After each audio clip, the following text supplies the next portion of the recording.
Came from the mud, there's dirt on my hands. Strong like a tree, there's roots where I stand. Oh, I've been running from the law. Hope they won't shoot me down soon.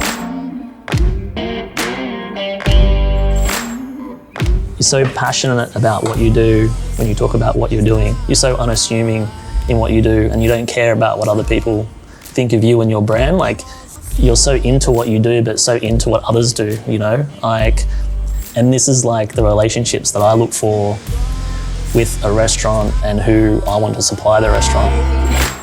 Try to catch me howling at the moon.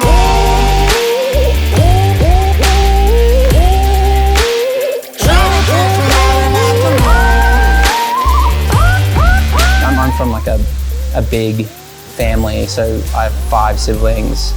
Hospitality, community, food, drink was always part of our life, and it was a really big part about it. Like, I had this foundation that, you know, around the table or around a bottle of something is where real relationships are formed, I think. And you know, it's hard for me to describe because I feel like I'm the same with my restaurant, you know, and Sixpenny. I want people to feel comfortable, feel like they're walking into our home. To the very end.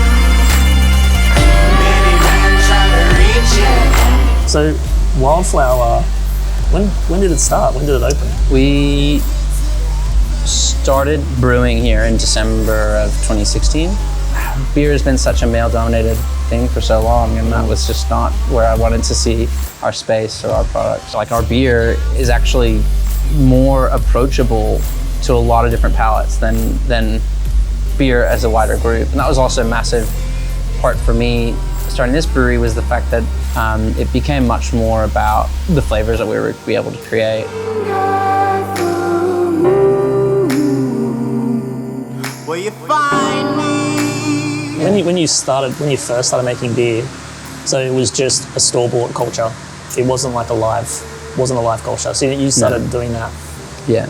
A lot of times, you know, you do make beer based off a list of ingredients, and a lot of times those ingredients are sourced from around the world rather than where you are. You know, beer's water, malt, hops, and yeast. That's all you need to make beer. If we're using yeast that's native to here, our beer will be more representative of the place that it's made. So where does yeast come from? Where can you find it in the wild? Maybe I'm also just a massive cheapskate. Like, it's just super thrifty. And it's like, it's free, it's sitting out there, let's use it.